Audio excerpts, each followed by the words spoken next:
In the era of COVID-19, we dentists, being at the highest risk of spreading corona infection as a profession, we were looking for guidelines to come up from an authentic source to understand how to resume our practices whenever it's feasible. So the supreme body of our country, Dental Council of India, came out with a guideline on 7th May through a circular.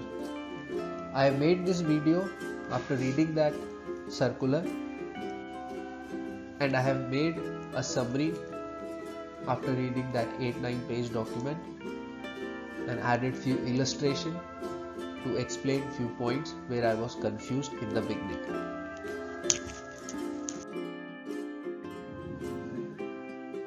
This guideline circular divided in following headings as general instructions: things to be done prior to patient visit, waiting area things, patient management, patient exit and turnaround, and in the end, practice closure and staff protocol. I have summarized all the points given in these respective headings, and I have tried illustrating few as well, which initially I found confusing. I have already made 2 such videos on corona, one for the patient's instruction and other for dentist guide for handling coronavirus.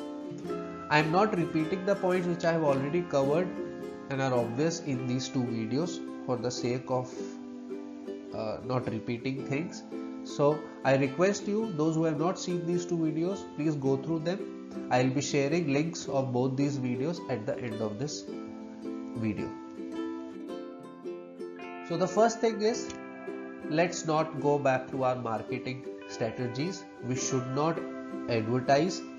That's what DCI has advised us, that we should not advertise our practices. There is no point drawing many patients, and they also put emphasis on teletriaging the patients. So make sure the patient who is entering your clinic is on an appointment and you have already spoken and you have understood that it is a must for him to visit your clinic in this time. DCI says that we should screen patients who have symptoms like cough, sore throat, fever, sneezing or shortness of breath for more than 48 hours. Patients who having these symptoms for more than 48 hours should be sent to the physician first. Do not get scared if a patient sneezes in your clinic and you think it's a coronavirus. DCI says it becomes important once the patient has these symptoms for more than 48 hours.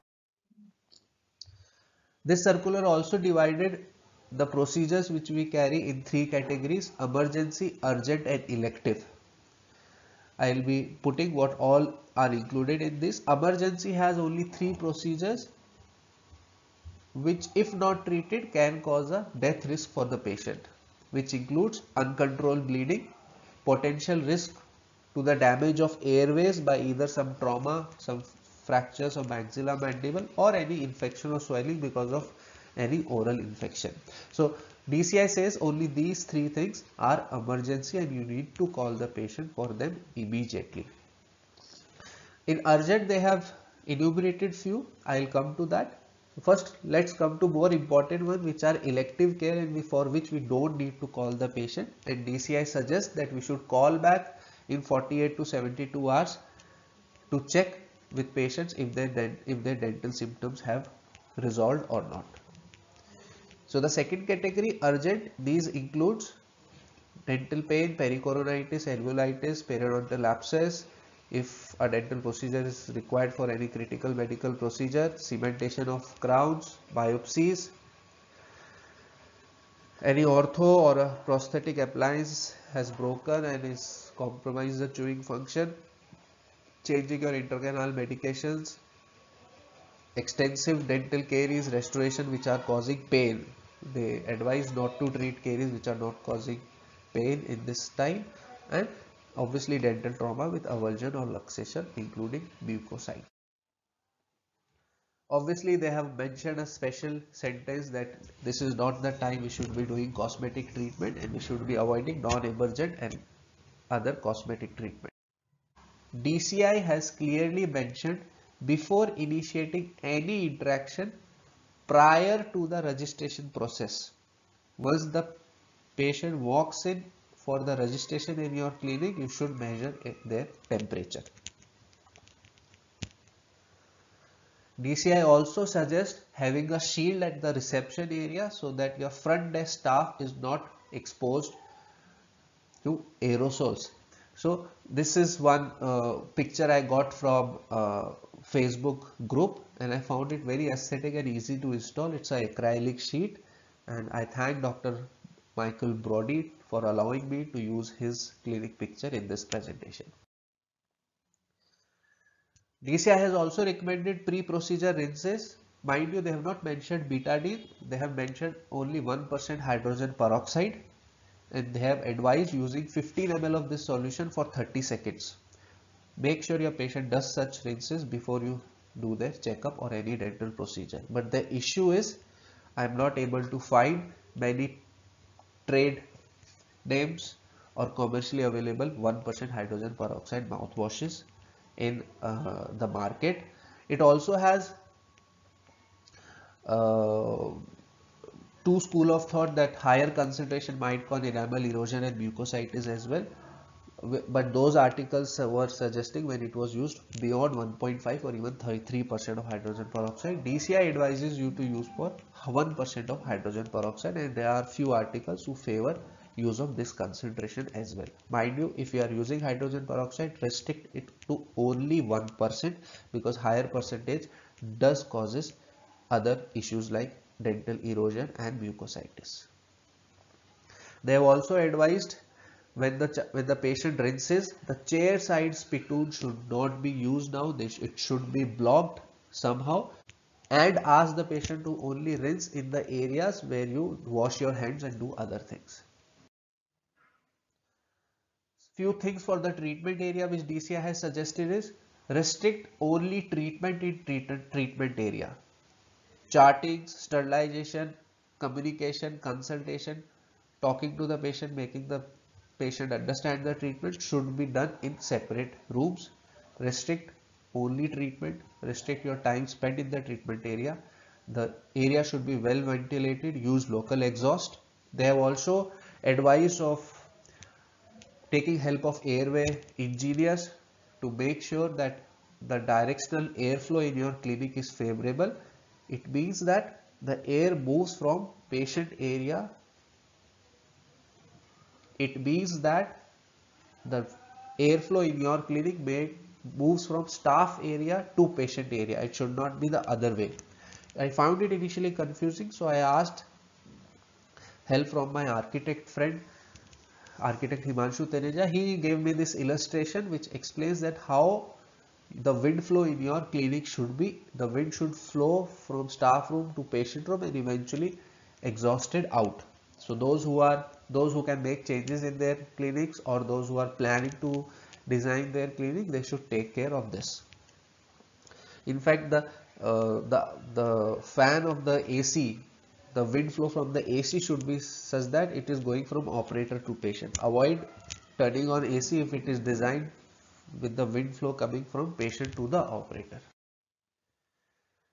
Methods, measures advised to reduce the aerosol exposure: rubber dam. They also have advised those 3 A's which can help in teletriaging the patients. Advise them, give analgesic medicines and use antimicrobials wherever it is appropriate.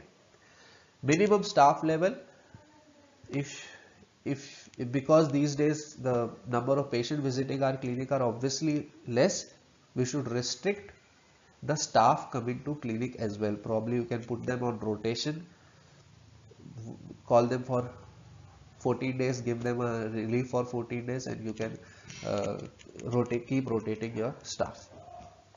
High volume ejectors are very important. Those who don't have, you need to invest in buying good quality high volume ejectors. Sodium hypochlorite gets mentioned at lot of those places in this circular.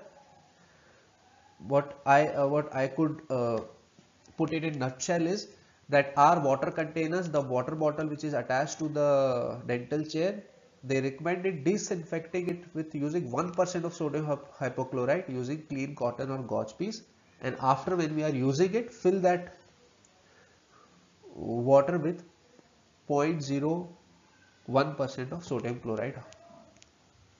hypochlorite, so that it goes into our water lines and keeps it disinfected. It also advises to disinfect the area which is 3 feet radius from the treatment zone. Probably the head of the patient, we need to disinfect 3 feet area in the radius of that treatment zone with 1% of sodium hypochlorite, and they have intelligently advised the movement of the sterilized cotton also when we are disinfecting it. It's the same way how we scrub our patients. It should be from inside to outwards and then leave it for dry. Suction pipe, they have also advised to back flush with 1% of sodium hypochlorite after every patient 30 seconds. Fumigation or fogging. These days fumigation is not advisable. Most of them are using this word, I think, interchangeably with fogging. So DCI mentions the word fumigation, and they advise daily fumigation of the high contact area, probably our treatment zones, reception area where you have contact with patients, and bi-weekly for low contact areas in your clinic. The concentration used for fumigation, they have advised the dilution of 7.5 ml of fumigating chemical in 1 liter of water, and they have also advised to keep it sealed for next 30 minutes before using it the operatory for next patient.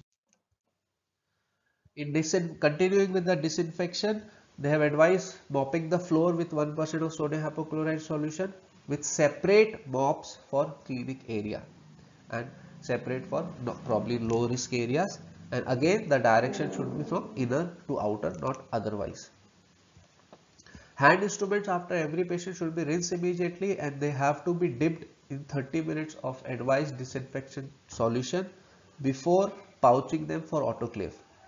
They have strictly, they have put in the word mandatory to use color changing pouches for our instruments, and they have also advised extraoral scrubbing for the patient before starting the procedure with isopropyl alcohol. Coming to the term which we are eating, drinking and sleeping on, PPEs, the personal protective equipment, the DCI circular has also mentioned about it. The regular stuff which we are seeing on social media and other scientific readings. The things which I just want to emphasize through those, I'll just mention it. One is DCI recommends using N95 respirator for both aerosol and non-aerosol producing procedures. They have divided the PPE into 2 layers. One is the inner one, with preferably with a hood and a waterproof lining, which they suggest to be changed daily, and then there is one outer gown which needs to be changed with every patient. Regarding waste disposal, they have strictly told that it has to be done as per the biomedical waste rules, and we need to get registered with the State Pollution Control Board, and the waste should be picked by the authorized medical disposable agency. They have also advised to keep our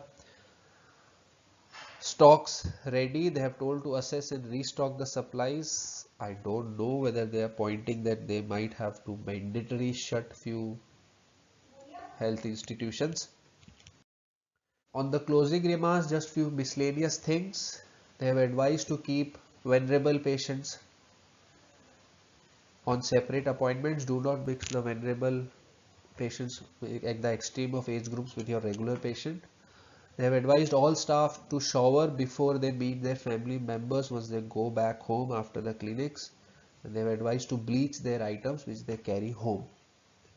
They have also left the final call with the Ministry of Home Affairs and the Ministry of Health and Family Welfare to provide any guideline whether to keep running your dental clinics or shut it.